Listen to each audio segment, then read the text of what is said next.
One thing that I will never forget about my childhood is dealing with insecurities. And I think that's the same for most people. We forget so much of the experiences that we had, good or bad, but we remember dealing with our insecurities. For me, there was a lot of them. I was picked on about the shape of my head. I was picked on about my height. I was picked on about my weight. I was picked on about how, quote unquote, chinky my eyes were. I was picked on about the size of my lips, the size of my nose. I was picked on about my clothes. I was picked on about my hair. I was picked on about how I ate at lunch. I was picked on about the truck that my dad picked us up in, this big, old work truck. I was picked on about, being poor. And I remember being picked on physically because of some of those things. I remember shedding tears when I was picked on so bad. And I also remember not knowing that any of those things were wrong with me until someone told me. I never knew that there was something wrong with my dad's truck until someone pointed at it and laughed. I never knew I had a funny shaped head until somebody pointed at it and laughed. I never knew I had big lips. I didn't know I was chunky. I didn't know I had chinky eyes. I didn't know any of those things until someone told me. And that's how insecurity works. Nobody was born with an insecurity.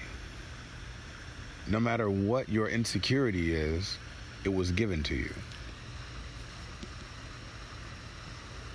Somebody told you that this thing is wrong with you, that you don't have enough of something, that you don't look a certain way, you don't look good enough, you're not tall enough. Someone told you this about yourself and you accepted it to be true, and it became your insecurity. And it's amazing how so many of our insecurities follow us from our childhood into our adulthood. And we allow what we went through in our childhood, or those insecurities, to, in a sense, rule our adulthood. It makes us afraid to talk to people. We always have it in the back of our minds. What are they thinking about us? Are they looking at my big lips? Are they looking at my clothes? And so then we do things to compensate for those insecurities. We change the way that we look. We go out and buy things to make us look a certain way so that people accept us and so they talk well about us. Our insecurities become an expense. There was nothing wrong with my father's truck. It did exactly what it was supposed to do. It took us from point A to point B, and it did a good job of that. But something happens along the way. That insecurity stays. And when we look at our own cars, and I'm just using this as an example, we look at our own cars, and it goes from the purpose of taking us to point A to point B, to looking a certain type of way, to being a certain model or a certain year, so that people look at us and they say, I like that. You're doing well. And so we get rid of that insecurity. We not even do we get rid of it, we do something to kind of hide it, and it becomes an expense. And we do this for every insecurity that we have that we can afford to hide. We do that for, instead of just embracing who we are and loving the way that we are made. We hide it, and every time we hide an insecurity, it costs us something. if you just stop for a moment, then you just look at your life. You look at your relationship, you look at your clothes, you look at your job, you look at how you present yourself to the public. You have to ask yourself, how much of it all is real? How much of all of it is just your insecurities ruling you? How much of it is the child in you still fighting the battles from your childhood? I just want to say this again, and I hope that this is something that you hold on to.